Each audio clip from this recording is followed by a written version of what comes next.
Transitions with Shannon Real Estate. I'm going to be your host today. I also want to welcome Caring Transitions. We have Caring Transitions in the room. Selena in the back. Will you raise your hand so everybody can see? Caring Transition is a company that we work with a lot. They've helped so many of our clients when we are going through a downsizing process, or if they're just moving to a smaller home and they don't want to take everything with them. They are fantastic. They will come in and help you sort through the things you want to take, not take. They can help you pack it. They can pack it all. They can help you get transitioned to the next place, unpack it, get you all set up, and most importantly, take care of doing an estate sale for you. A lot of times they do it online, so it's really convenient for you guys. It's no hassle. I've got a couple examples of clients that we've had. I had a couple that they lived in Woodside. The house was 2 years old. They had it professionally decorated down to rugs, artwork, furniture. It was gorgeous. They decided to go live on a catamaran. On a boat. They decided to go live on a boat. You can't fit a lot of stuff on a boat. So they took the things that they wanted to take with them, put it in my moving truck. They drove the moving truck to Fort Lauderdale, unloaded those few things. Caring Transition came in and they sold everything for them, down to forks, knives, towels, artwork, rugs, everything. And they were so thrilled because they didn't have to stress out about what am I going to do with all this stuff. I had another client where he was moving across the country to go live near his daughter. He took the things he wanted, he left, we got the house under contract, and Caring Transition came in and sold everything prior to the new owners moving in. They had it broom swept clean. It worked out perfect. They even got rid of things like rakes, shovels, fertilizer that was in the garage. They do everything. They're fabulous. So you may not need them now, but you might want to grab a card on your way out or a little brochure for yourself or a family member that might need it, because they really have been fantastic and they're a great partner that we do a lot of work with. So thank you, Selena, for being here. I appreciate that. First of all, we're here to educate, of course. And so by a show of hands, how many people are retirees with adult children in the room? How many people have? Okay, great. A lot of people. Perfect. And we have a few that are here trying to learn how to also maybe communicate with their adult parents. So we've kind of got a combination, which is great. So if I had walked up to you when you came in the room today, Joyce, if I had walked up anybody and said, I'm not feeling very well today, would you mind taking care of doing this presentation? By a show of hands, how many people would be willing to do that? Just jump up here. Wow, that's impressive. Okay, so tell me, why would you not want to just jump up here and do it? Most people wouldn't want to. Fear. Right? Fear. Not all the information. Knowledge. Yeah, all that stuff. Exactly. That's right. But we do this to people every day where we say, where it happens, we need you to jump in and take care of this situation. I can't manage it. You're going to have to manage this for me. And so we're going to talk about that, how it relates to talking to adult children and why it is that we want to, kind of overcome some of these things. So with a show of hands, how many people have somebody in mind they would like to better communicate with? Somebody in mind that you think, yeah? Okay, keep your hands up if you have somebody in mind. How many of those are daughters? Yeah, thank you. Yeah, a lot of times it's daughters, sometimes it's a spouse, sometimes it's a niece or a nephew, sometimes, it's a caregiver that you want to better communicate with. And so what we're going to do is talk about how we might be able to do that. So let me preface this a little bit with saying, my perspective is real estate. I've been in real estate for over 20 years, and I've helped thousands of families, through the downsizing and moving process. And there are, some experiences I've had where I've been with families that have been fantastic. They communicate well together. A husband and wife are on the same page. The kids are supportive. And then I've had families where it's a little bit more difficult. And then I've had some that are like downright, oh my gosh, what did we do? What did we get ourselves into? I'm not sure why we're doing this. So, I'm going to talk about that in just a minute. What do you think the number one communication challenge is when you're communicating with an adult child? Just throw it out, some ideas. We don't know really what we want or need. Right. Not knowing what you need or want. Yep. A lot of emotion involved in it, which makes the conversation very difficult. Oh, yeah. Emotions. Yeah. Yeah. Some kids don't want to talk about it. Some parents don't want to talk about it. distance, maybe siblings, spouses of the kids might be a difficulty in the situation. All of those are true. All of those are definitely part of it. And so what we found is there are certain type of families. And so in your worksheet, it's on there. You don't need to memorize this, but I'm just going to talk about it for a minute. And what I have found is that there are different types of relationships. There is the uninvolved. We go meet with a family, with the parents, and they have kids. They're uninvolved completely in the situation. The next one is supportive and available if needed. We go meet with them to say, yeah, they want to be making a move. They let us know they have children. They're supportive, and they're available if they're needed to help them, but they're really not involved in the conversation. And then there's the supportive and actively involved. They are there at the meeting, and they're supportive and ready to help. And then there's the controlling and unavailable. Who do you think the controlling and unavailable child is? It could be, it could be. In my world, the controlling and unavailable person is usually a son that is an attorney that lives out of the area. So this son is, right, yeah, I see you back there, you're saying the same thing, agreeing with that. We see that a lot. So they are in mom and dad's ear, controlling the situation, but they're not available. They're not involved in the conversation with us about what they're going to be doing, but they're the one controlling the thing. And then there's the controlling and actively involved. I think you said who that was normally. It's normally the daughter, yeah, a lot of times. Controlling and actively involved. They're there at the meeting with us. They are saying what's going to happen, and this is what we're going to do. And then there's the proxy decision maker by design.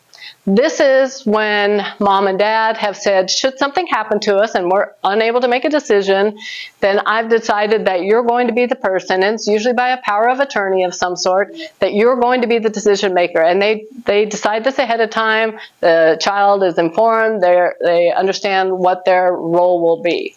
And then there's a proxy decision maker by default. That is somebody where all of a sudden mom and dad can't make the decision, something happens, and somebody has to make a decision. Which one of these do you think is the least fun for us to deal with in real estate? Well, that controlling daughter could be.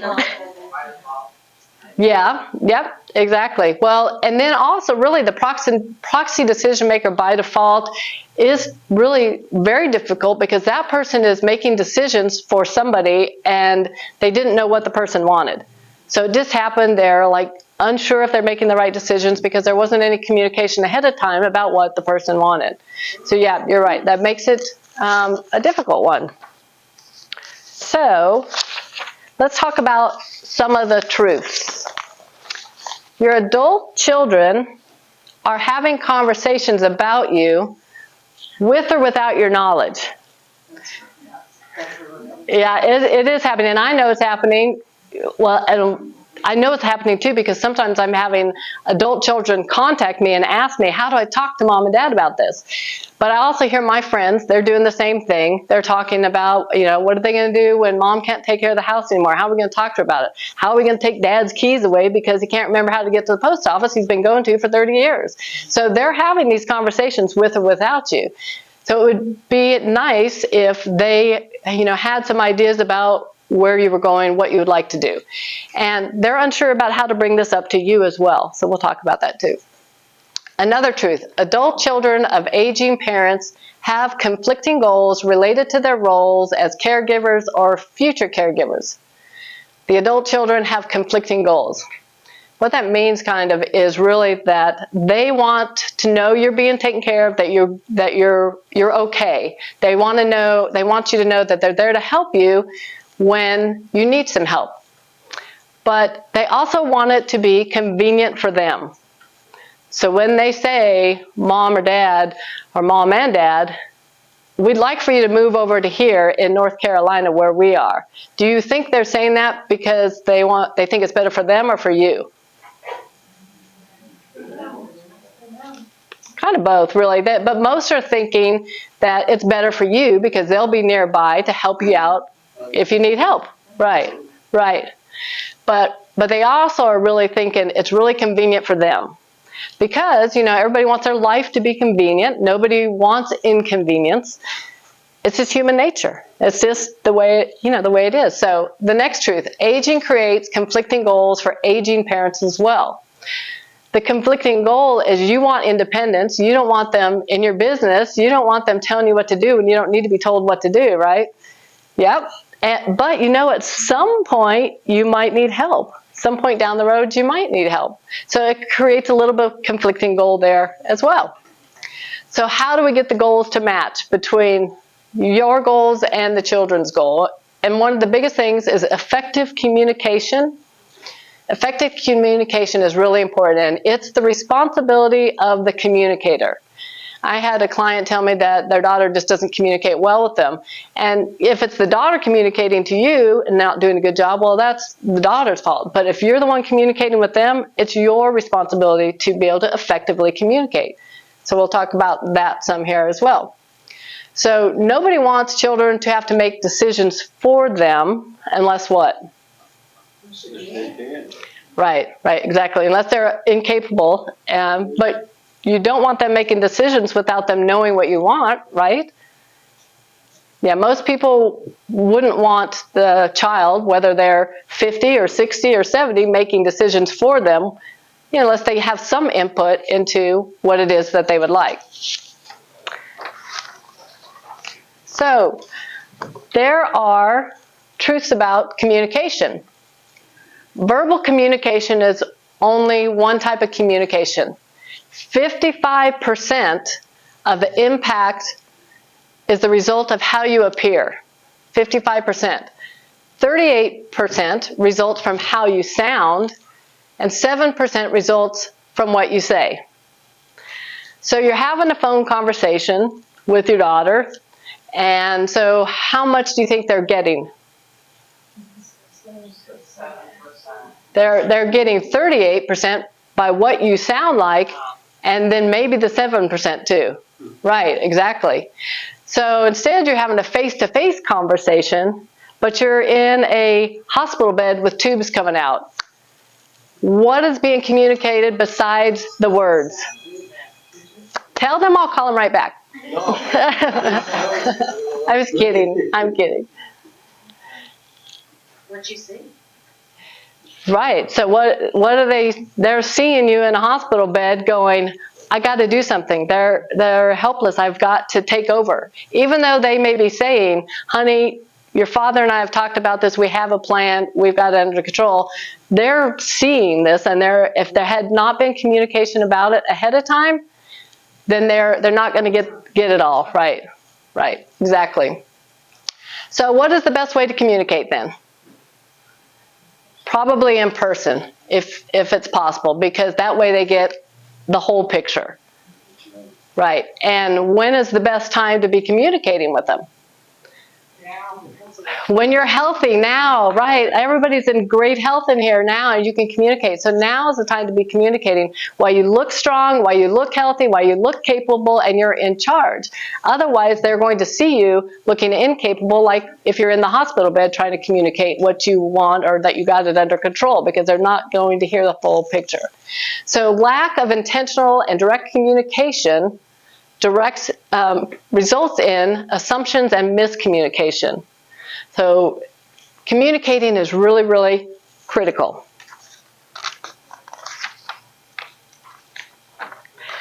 So there is a book, and it's called The Other Talk. This is a great book, by the way. And in it, it says the inevitability of the need for and the wisdom of transferring decision-making and management of day-to-day responsibilities. And the next one is very to the point. Kids, it's going to happen at some point. We may as well talk about it. I may go quickly, or I may have a problem that lasts longer. Either way, I want you to be prepared. I know I want to be prepared. I want to be prepared, and I'm having those conversations with my mom because I want to be prepared to do whatever I need to do whenever that time comes. She's very capable, 87-year-old right now, but there's steps that still need to be taken. Simple things like, handicap bars, a shower she can get in and out of, just simple things now, because her goal is to remain in her house forever.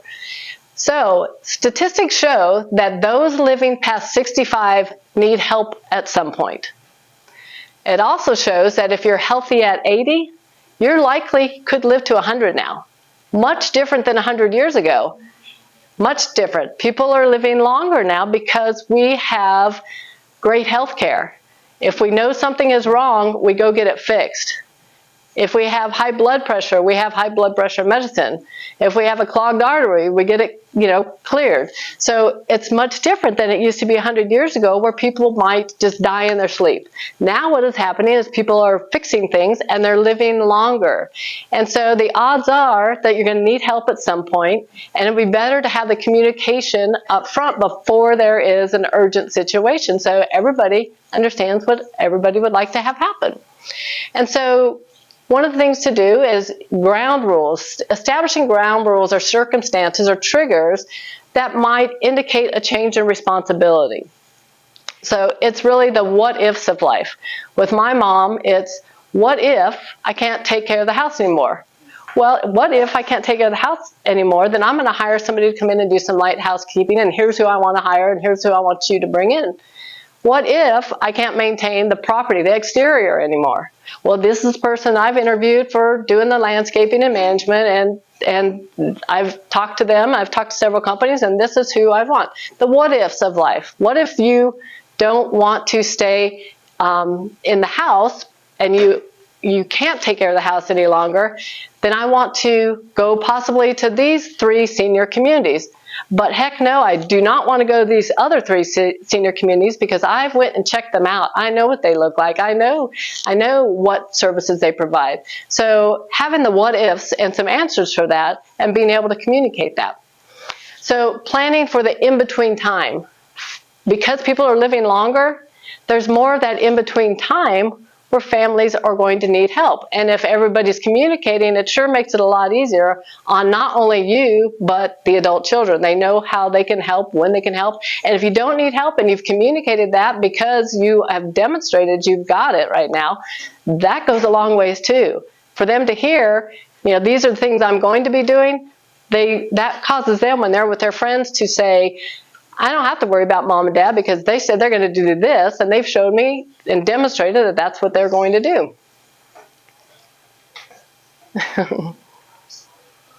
So, planning for the in-between time. So here are the conversational topics. Everybody knows this. These are the big ones. Financing and money management, current and future living arrangements, driving and transportation arrangements. Oh, and by the way, driving and transportation, that's the number 1 first thing that is going to come up. Yep, driving and transportation. The kids are talking among themselves about how are we going to get the keys away from dad, or how are we going to get spark plugs out of mom's car so she thinks she can't drive anymore. But I'm telling you, these conversations are happening. Like I said, my family, my mom's husband, he is having trouble remembering now. He's physically great, but he's having trouble remembering how to get to the post office he's been going to for 30 years. So, some of those discussions need to be having. Current and future living arrangements, that is my favorite. Current and future living arrangements. I had a client the other day that she came up and she said, Shannon, we're thinking about moving to some senior communities, and we want your feedback. We want your input. And I'm like, great. Well, what are they? And they told me these 3 places they were thinking about, but I could sense there was still some reservation in what they were saying. I said, well, if not these 3, what else? What other options? And they go, well, we could move to North Carolina, where my daughter and her husband just built a garage apartment for us.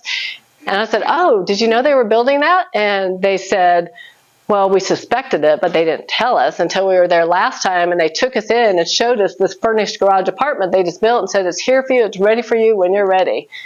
And I said, oh, wow. And they said, but we don't want to ever live in North Carolina.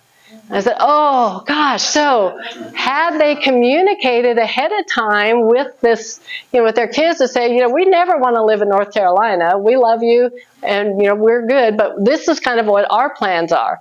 And so, communication, really, it would have saved a lot there. Obviously, getting and managing medical personal care, end-of-life arrangements. But all these things are the conversational topics to be having. You know, kids need to understand, if you want to stay in your house forever, do you have the financial ability to do that? That'll relieve their mind to know, oh, you guys have got this and it's going to be fine. A lot of times people don't want to communicate this, and it's a thing in our society that for some reason that it's changed, that it's something nobody ever communicates. There was a time when everybody would be having a celebration of somebody's life when they pass, you know, but that's changed. It's like it's taboo now. But because people are living longer now, it's more and more important that we are having those conversations, not only to make life better for you, but also for your kids. It relieves a lot of stress for the kids to understand where you are, where you're going, and if there is anything they need to do at any time. So communicating is the key. Communication cycle. You call them, hi, this is what I've got for you, you got it? The daughter's like, yes, I got it, and you hang up. It's all good. It's not that easy though, is it really? Yeah, I know. So the next slide really more identifies it. So this shows a little bit more to show you, you got the source. You are the source. You are the sender of what you're going to communicate. And then you've got to decide, what channel am I going to communicate with them? Do you do it in person? Do you do it in writing, email, text? And then you have to have created the message, and the message has to be very specific and clear so they're going to understand what you're trying to tell them. Are you trying to get their input, or are you just telling them this is what we're going to do and we don't want your input? So you have to be very specific, you know, in encoding your message. And then the decoding is, you know, the person receiving it. So your daughter receives this message, are they decoding it as you had intended? And you're going to find out by the feedback that they give you. And by the way, they're going to give you feedback verbally as well as physically. So if you're in person, they're usually going to be able to be clearer, and you're going to be clearer as to what their feedback was. And you see on the bottom underneath it runs noise all the way across the bottom. That's not written on your guys' handout. You might want to write noise underneath the whole bottom, because the noise is something you have to control. Kind of like the AM, FM radio when you go like this, you know, until you can get it on the channel. That is the noise you have to figure out how to eliminate. So,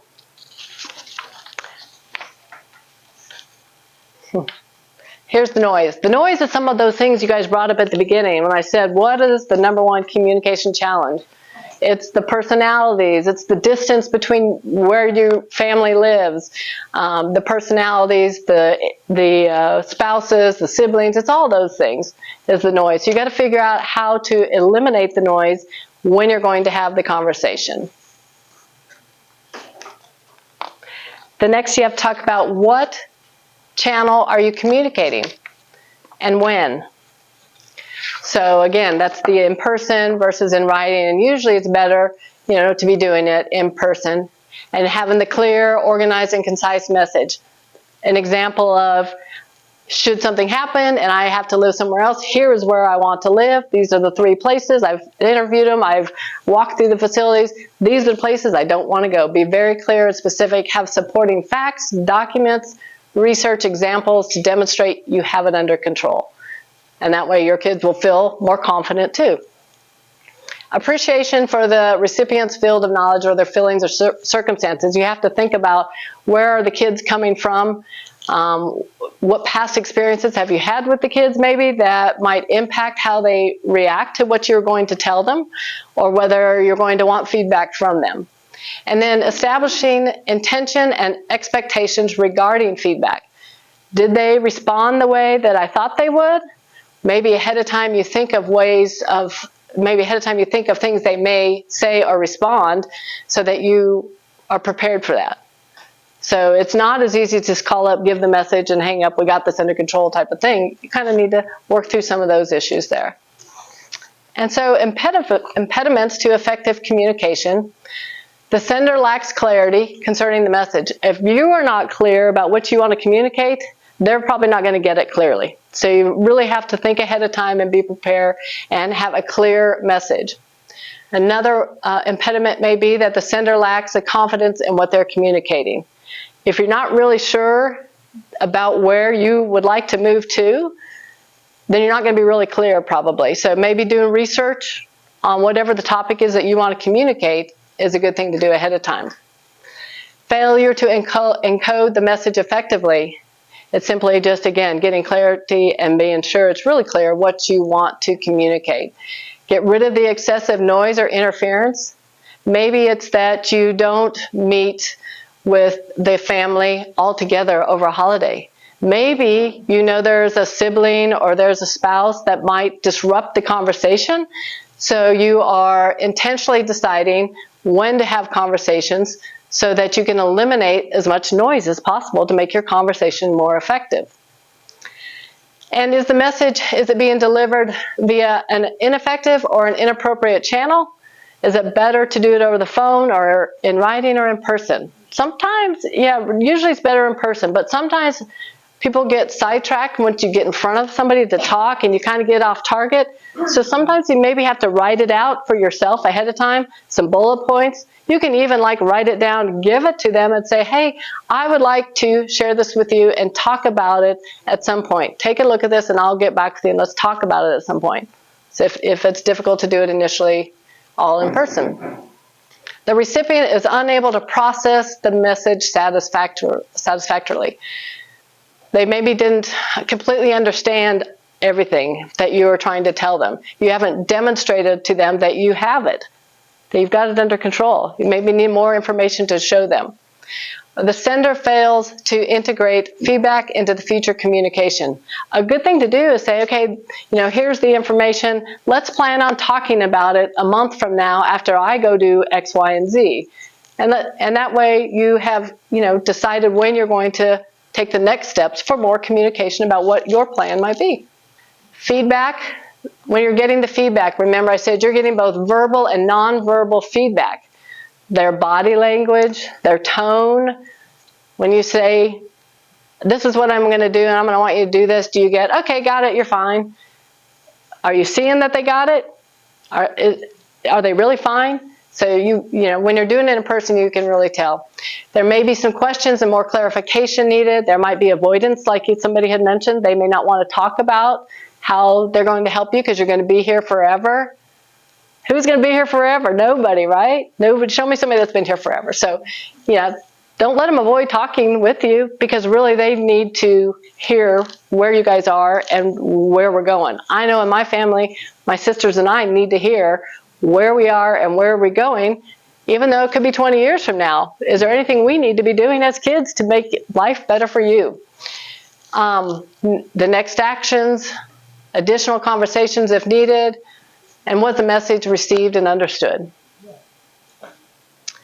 So some conversation starters might be, honey, I went to the seminar the other day and want to share with you what I learned. When do you have some time to get together? State plans and would like to share with you what we are thinking. When would be a good time for us to schedule time to talk? I have some things that are important to me that I want to run by you. We have a few more conversation starters too. I realize that we might be entering some uncharted territory in the future as I have more and more birthdays. If you're not having more and more birthdays, it's a moot point anyway, right? But we all hope to have more and more birthdays, right? So I have put together some thoughts down on paper and I'd like to talk to you about them. My goal is to make life easier on both you and me, so I've written down some things that I feel are important. Your feedback and questions are welcome. And, another option is having a notebook. Here's everything in this notebook. You're never going to need anything else. It's got all my documents, my legal paperwork, how to get to my accounts. My mom keeps sending me a link to her finances, and I'm afraid at some point I'm going to forget where that link is because this has been happening for 10 years now. But it's good to have it all in one place. And if I was given that to say, this is in the safe, here's the code to the safe. Anyway, having a notebook sometimes with a lot of things that you would like all in one place could be super, super helpful for the kids. because there's going to be a lot of time still where you may need help while you're still healthy. So the first one is, what do I wish to communicate? So when would you like to downsize maybe, or when would you like their involvement? Any plans that you have? What is the point? What do you want to communicate? So that would be the first thing you're kind of thinking through. The second, am I clear and confident about my message, purpose, and intended outcome? And if not, what is necessary for me to gain clarity and or confidence? So an example, if you want to have the conversation with children about them wanting you to stop driving, maybe you go get a driving test and you've got the certificate and you show, okay, leave me alone, I can drive, here's my certificate that shows I can. By the way, you can get those online. I'm not saying, you didn't hear it from me, but you can get those. Anyway, but having, clear, confident about what your message is going to be. Number 3, what are the sources of the noise which must be addressed to effectively communicate my message? Make a list of what those noises might be so you can think about how you're going to eliminate them. Is the noise a particular person? Is the noise that you're too far away from each other? What is the noise and how can you overcome that? What's the best method for communication? Again, we talked about in person and writing, what makes the most sense for your particular situation. And number 5, how will I address the feedback provided? Think through possible scenarios of feedback you might get so you are kind of prepared for that and not caught off guard. You won't get blindsided that way. So we'll get that to you guys. There's a couple other resources that we have I want to share with you that you might want to look into. And I have them at the bottom of my page. Do you guys have this listed there, the couple books? Yes. Okay, good. So we've got the How to Say It to Seniors. And this is a great book. It's about communicating with elders, but really, it's great for you to read because then you're going to understand where your kids are coming from. So it's really great for both.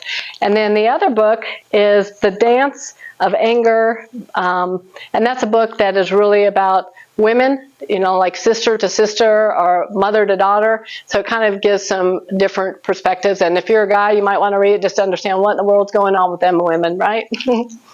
So let's see. I think we have also that we're going to be available for you. If you were not at one of our last seminars, we have the book that is called Downsizing Made Easy. If you were not at the seminar and you are considering making a downsizing move at some point, this is a great resource. It's got a lot of details in it and kind of gets you thinking about the process. If you are the adult child, we have a book that's called Moving Mom and Dad, and this is great too because it kind of helps them think through, what do I need to do if I need to do anything, or how do I know mom and dad are fine and they got it. So it's kind of a great resource as well. So I think that at this point now we have just a moment that we're going to take some questions and answers, and we have the food coming soon. Is that right? Okay, and then we're also going to have a feedback sheet if you'll give that to us. But first, before we fill those all out, is there any questions or anything that I can maybe try to address? And if you don't have questions, that's okay. A lot of times we don't. Or if you just want to set aside a time later, we're happy to do that for you if you have a personal situation. Is there a community in Aiken? I know that in Augusta there's someone said they couldn't find anything. Is there a community in Aiken that's like 55 plus for seniors? There are a couple of areas here. Yep. North Augusta, they don't have one, do they? Not right now. Augusta does. Yep. You're right. Camellia is one of the places here. Camellia? Yeah. And then outside of Woodside, there's an area too where they're developing as well now. So there's a few things coming. Were there other communities in Aiken that are over 55 communities? Does anybody else have any other that they're aware of? There's an area that they're talking about that may be coming to be developed that will be a 55 and older community. Yeah, outside of the south entrance. Yeah. And I don't have any of the details at this point. I've just heard that that's what's coming, but that's the only other one I'm familiar with in the community. Does anybody else have others that they're aware of? This probably doesn't have any, this doesn't have anything to do with communication, so it may not be the right place to ask this. But Okay. my question is, we've lived in our house for 25 years, and so now we are sinking a lot of money into air conditioning, having the roof redone, et cetera, et cetera. So that's a lot of money. So roughly, how many years should we stay in the house to recoup the investment we're putting in it? You know, that's a really good question. How long should you stay in the house to recoup the investment you're putting in? Yeah. A lot of times you will recoup those hard investments that you're making when you're selling the house anyway. So it will help your sales price in the long run by doing it anyway. So remaining in the house is really a personal preference by how long really you feel like you can manage living in the house. You know, so I think. Well, I'm not too worried about that. Yeah. I mean, I can have a stroke tomorrow. We all could, right? I'm interested in how many years we need to stay in there to recoup what we're putting into it. Because we're probably going to have to redo the bathrooms, the kitchen. I mean, it's going to be a lot of money. It is a lot of money, and usually you say, you know, a bathroom's $8,000, a kitchen's another $20,000, $30,000, $40,000, depending on it. So it just really depends on, you know, where the value was of the house to start with, where it is now, and what it could sell for in today's market. So, you know, generally, usually staying in a house another 5 years to enjoy it and recoup a lot of it is usually sufficient time, but it's really hard to say in the crystal ball, what's the market going to be like 5 years from now, you know, so that's the only difficulty. Yeah, exactly. Thank you. Yep. Any other questions? What does? Market fluctuates. Yeah, the market fluctuates, right? You know, interest rates are up right now, so, you know, buyer activities, you know, the buyers are still wanting to buy, even though the interest rates are up. But, you know, there's a little bit of, you know, concern about the market right now, not knowing for sure where we're going. Yeah. Any other questions? Yeah. I received one of your marketing pieces that says that you can make cash offers for homes. Uh-huh. How do you do that? You come in, do an evaluation? Yeah. We have what's called a guaranteed cash offer program, and I've had a lot of families use this where we come in, look at the house, and determine what is the price that our investor group is willing to pay for the home, and then you're able to just move on and, you know, not have to go through showings and open houses and all that. It's been a great option.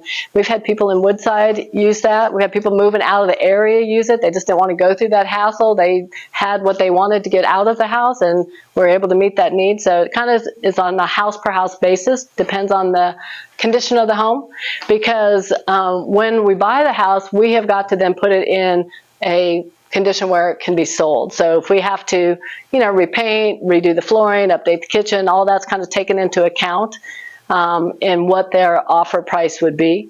But it kind of just depends on the particular house. We had one house in Woodside where I begged these people, let me just list this house. We can sell it in no time and you're going to make X. But that wasn't their priority. Their priorities, they wanted to get moved to Florida now, and they were happy with the offer price, and they moved and were thrilled. And in fact, that house we already had under contract again before they even moved out. And they were thrilled about it, though. They were like, that's fine. We are happy because we knew we got what we needed, and we were able to go where we need to go and do what we're going to do, and we're moving on. So, you know, it just kind of depends on the situation. I had another couple where they were, one of the spouses was bedridden. And so they really couldn't go through showing a house, right? Having showings and open houses or any of that kind of stuff.